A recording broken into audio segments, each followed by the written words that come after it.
Tonight I want to show you two videos that show the fate of critics in China. Two people who took on the state and faced the consequences. One plunged to his death, the second faced online horror. The pictures on your left are from the 7th of July. A driver deliberately crashed a school bus. 21 people died. Why did the driver do this? It was an act of desperation because the government demolished his rented home. He had nowhere to go.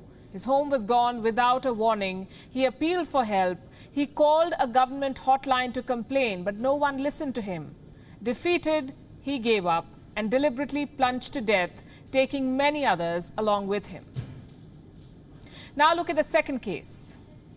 On your right is a grab from a video. It's a Chinese policeman threatening a dissident abroad through a video call from her parents' home. You heard that right. The state will go to any extent in China, it seems. And that is a cover story tonight, how China is trying to suppress the voices of criticism both at home and abroad. Beijing is leaving no stone unturned to crush dissent. But with so many voices now speaking out against the Communist Party, it is getting harder for Xi Jinping to hide them all.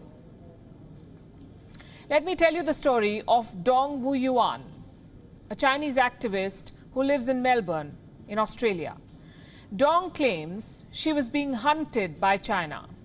Her Twitter account has become a headache for Beijing because she was criticizing and mocking Xi Jinping. And that was enough to put her in trouble.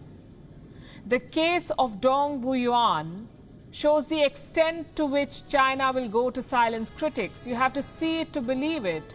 Dong uses a pseudonym to tweet. She hasn't revealed her real identity, but the Chinese authorities identified her. Then they managed to track her parents down. The police found her house. What followed is unbelievable. The police made a video call to Dong.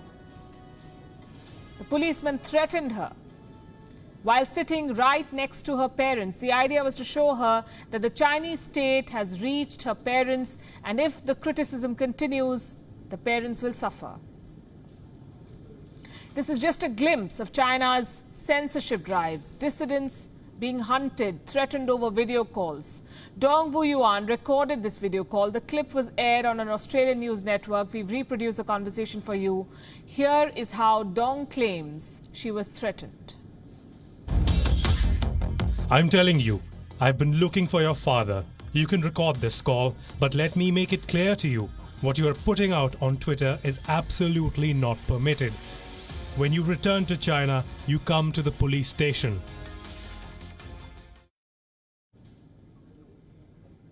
I told you it's unbelievable. Which government goes to such lengths to silence critics? A government that is insecure, a government whose legitimacy is in question.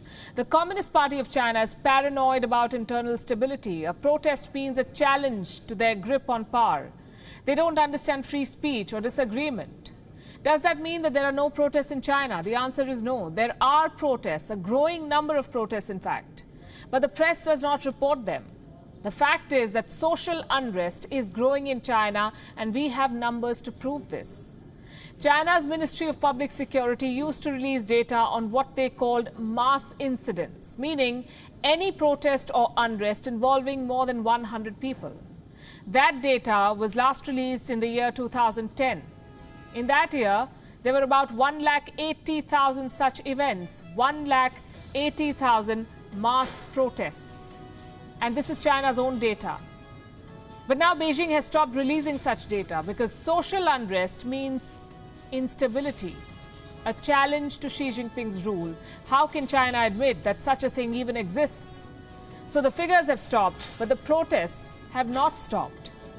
Several researchers have managed to document the growing unrest in China. According to one report, there were 30,000 events of social unrest in the year 2015. Another group of researchers identified some 136,000 protests. From 2010 to 2017, they used deep learning algorithms and analyzed posts on Weibo to find these figures. China Labour Bulletin is a Hong Kong-based NGO that tracks strikes by workers in China. They found 340 incidents of protests in the last 6 months. 340. The most recent one was detected today, 15th of July. Workers in Hebei threatened to jump off a building. Why? Because they were not getting their wages. They wanted their money. China Labour Bulletin says worker protests are on the rise across the country. June was the worst month of the year. As many as 89 strikes were recorded last month. That's more than 2 a day. And most of these are over the wages that have been held back. This is what China is trying to hide. The Communist Party is anxious about social unrest. It downplays the protests. It goes after critics just to hide its own failings.